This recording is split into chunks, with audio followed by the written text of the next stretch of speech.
E aí pessoal, mais um vídeo aqui pra vocês e mais um vídeo de A Casa do Dragão, do penúltimo episódio dessa temporada, que deveria ser um episódio de mais impacto, mais dinâmico, com um negócio que a gente termina e fala, meu Deus do céu, o que vai acontecer agora? E a gente tem um episódio muito bem feito, tecnicamente, a direção muito legal, os eventos são legais, mas não tem nada impactante, como tinha em Game of Thrones que a gente vê nas primeiras temporadas.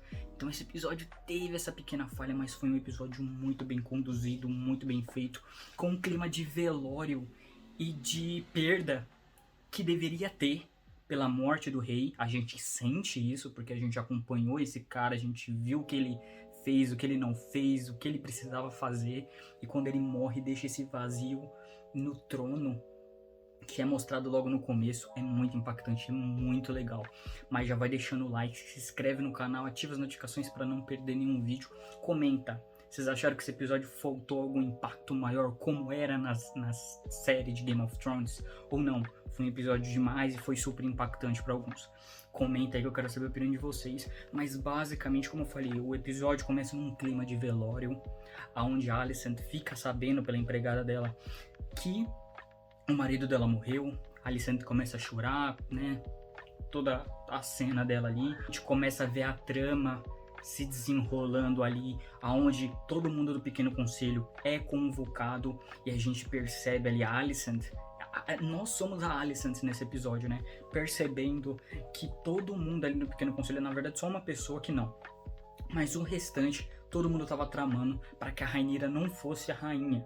Todo mundo queria que o Aegon, o primeiro filho dele, fosse. E ela vem com essa história, né, que mal interpretada da parte dela, de que o rei falou antes de morrer que o Aegon teve o sonho de ser, né, que seria o príncipe prometido para lutar contra os inimigos ao norte e tal. E ele pensava que essa pessoa prometida era o Aegon, era o filho deles, quando ela, na verdade, ela não entendeu nada, porque ela também não sabia desse conto. Muito provavelmente ela não sabe desse conto. Então, ele falar isso pra ela e depois ela falar pro pai, falar pra todo mundo do Pequeno Conselho, né? O Otto ali falando no ouvido de todo mundo ali, o episódio inteiro, muito interessante isso, né? Como eu falei, ele é muito bem dirigido, muito bem construído o episódio, mas falta impacto. A gente vê que um dos conselheiros não quer mesmo isso, fala que isso é traição, fala que o rei escolheu a Rhaenyra, fala que ele conhece o rei desde muito tempo. A maioria das pessoas ali não conheciam ele antes dele e que ele nunca teria voltado atrás com a palavra dele. Então, e ele acaba morrendo, né? O Criston, que é o cavaleiro da Alicent, acaba matando ele de raiva, né? E o capitão da guarda real não aceita as ordens do Otto, porque não existe um rei, então não tem para que ele seguir, não tem porque o capitão da guarda real seguir. Então ele deixa as coisas dele ali e vai embora. E a gente vê o restante do episódio onde os criados são jogados nas prisões para que eles não falem o que está acontecendo dentro do castelo, para que a informação do rei não vaze e aí acabe alguém informando a Rhaenyra. A gente vê todo mundo sendo preso. A gente vê também que dentro do castelo, porque era meio óbvio, tem espiões que estão mandando informações pro Verme Branco, né? Que na verdade é aquela mulher que o Daemon ficou lá nos 2 primeiros episódios, né? Ela é basicamente o Varys e o Mindinho juntos aqui nessa personagem. Ela é aquela que tem os passarinhos que ficam cochichando no ouvido dela os segredos de todo mundo da cidade, né? Então a gente vê que essas pessoas estão ali, quem são elas? E isso é bem legal, mas foi jogado muito pra frente na temporada. Se fosse um pouquinho mais antes, um desenvolvimento melhor com ela, talvez ficaria tão legal quanto era o Varys e o Mindinho nas outras temporadas, né? A gente percebe ali o Otto chamando os representantes das casas deles, né, para jurar lealdade ao Aegon. Algumas pessoas não aceitam, não vão voltar a palavra. E obviamente ele manda prender e manda matar, não tem discussão. Ou você apoia o Aegon, ou você tá morto. É basicamente isso, e a gente vê essa crueldade ao longo do episódio de uma forma natural. De novo, muito bem construído, muito bem dirigido esse episódio. É ali pra minha vida real nesse momento, sabe? É incrível como foi colocado esse episódio. Então, se lembra da esposa do Corley, que tava lá em King's Landing por causa que o o irmão do Corley, né, morreu pela espada do Daemon e tal, ela ainda tava lá, ela foi presa em cativeiro ali dentro do quarto, porque ela tem que apoiar alguém, e o alguém que a gente diz aqui é o Aegon e não a Rhaenyra, como ela tinha apoiado antes.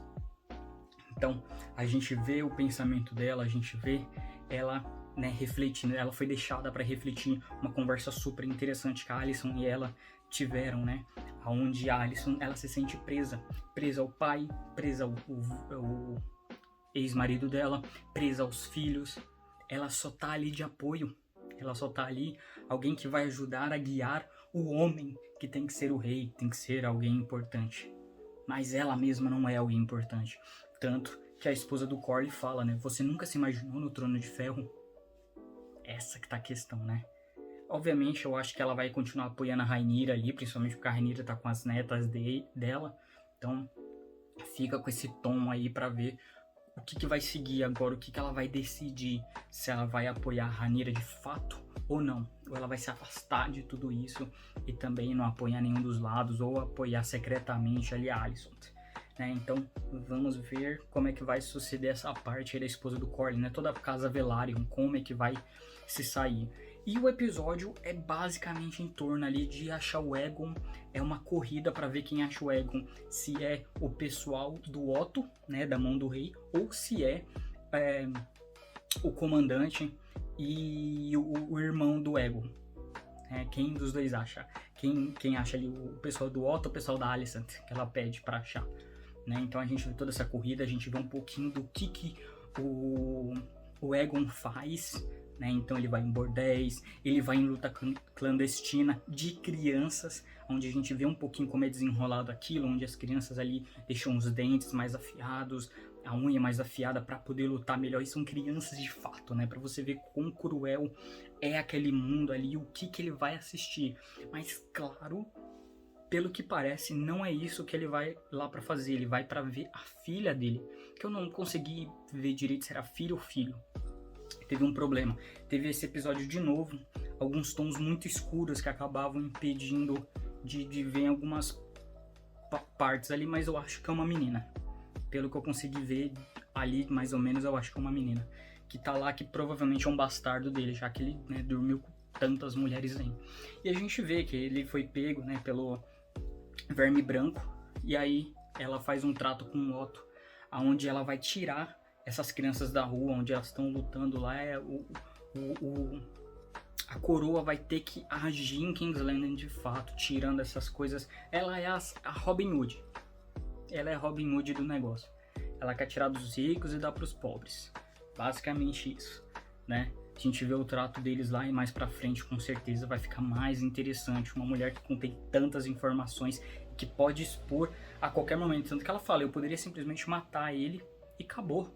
Mas eu tô fazendo esse favor pra você, para que você me faça um favor lá na frente, certo? Então a gente já vê mais uma coisa jogada aí pra próxima temporada, pra gente ver esse desenvolvimento melhor, já que aqui foi muito tarde esse desenvolvimento desta personagem. Eu espero que na segunda temporada seja mais bem desenvolvido. O Aegon é achado pelos dois grupos, né? Eles brigam ali entre si pra poder pegar o Aegon e levar pra um dos lados. A parte da Alicent ganha, principalmente porque tem um capitão lá que luta muito bem, e tem o Bombadão, né, que é o irmão dele, que admite, ele fala, cara, eu estudei a vida inteira, eu sou um guerreiro foda, e eu não serei o rei, e o meu irmão que nunca quis isso vai ser. Isso é justo? Isso é justo? Eu tenho que fazer isso? Não é mais fácil deixar ele ir embora e eu ficar no lugar dele? A mesma coisa que o próprio Aegon fala, eu não quero ser rei, eu não quero de jeito nenhum ser rei. Eu vou embora, eu pego um navio, eu vou embora e pronto. E ele tava ali com o sentimento de, tipo, deixar fazer isso mesmo.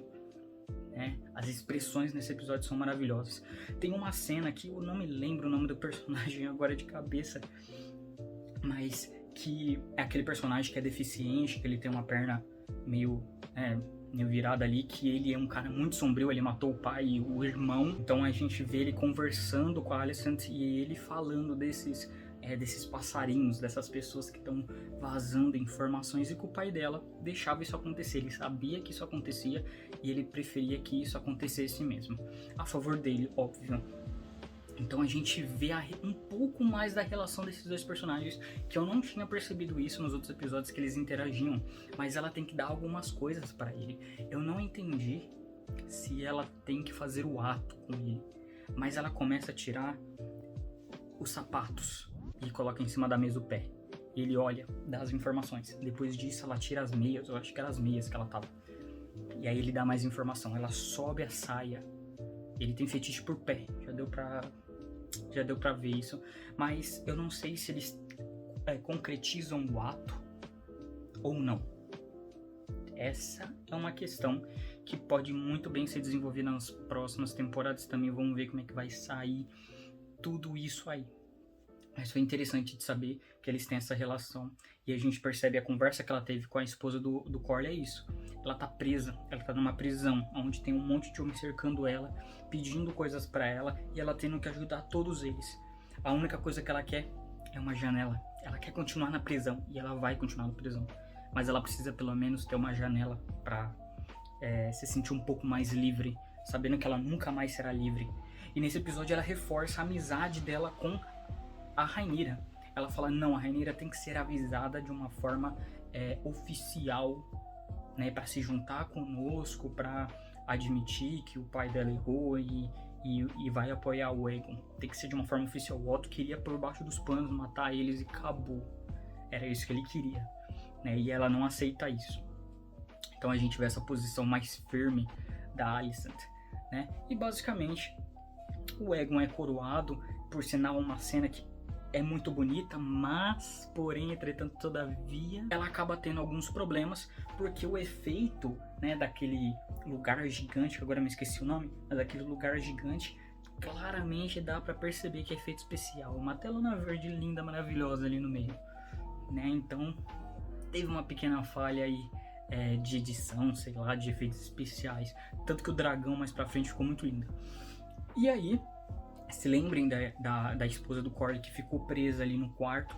Um guarda solta ela, né? Leva ela ali para aquelas passagens secretas que tem no castelo para tirar ela, mas ela é pega na muvuca e acaba entrando nesse lugar onde o Aegon é coroado. Uma cena lindíssima, uma fotografia ali da luz batendo nele, ele sendo santo, né? E tal, que vai ser o novo rei, que tem o mesmo nome do Conquistador, que é a coroa que ele tá usando é do Conquistador, então é o Aegon II, né?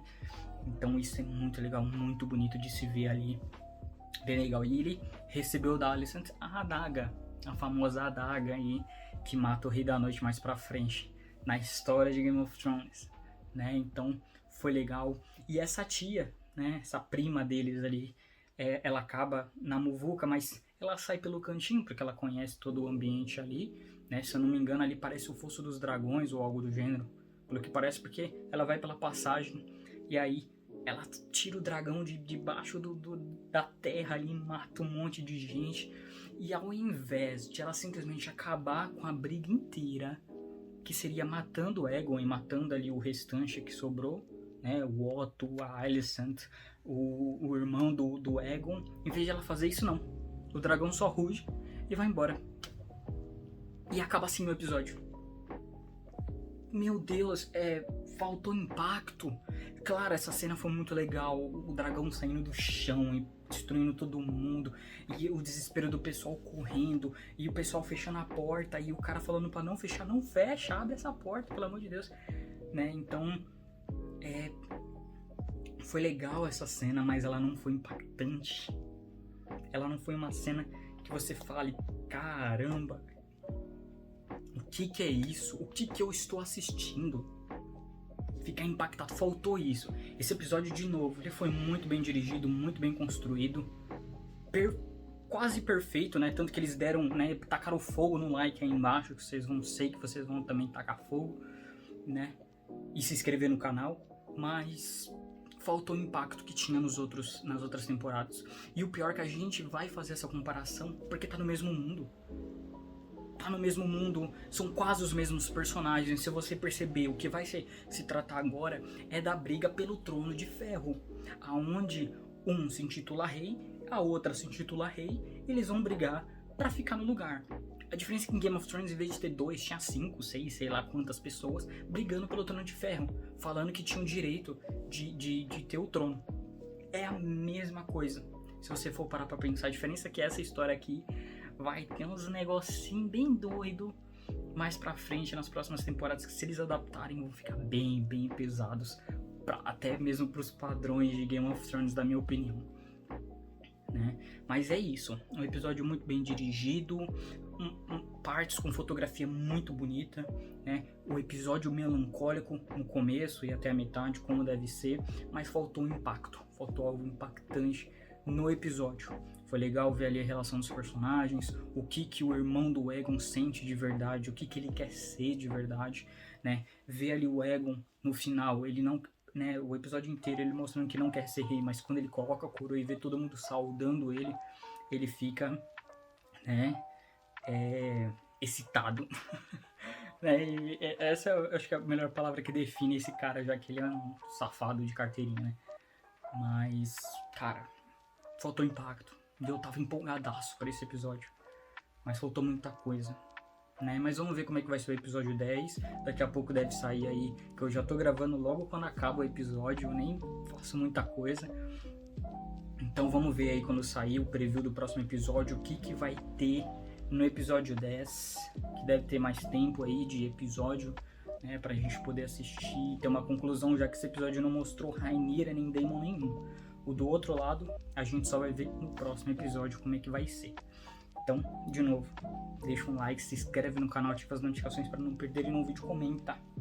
Quero saber aí a opinião de vocês sobre, né, esse episódio 9, se vocês gostaram ou não gostaram, o que faltou e o que não faltou nesse episódio de A Casa do Dragão.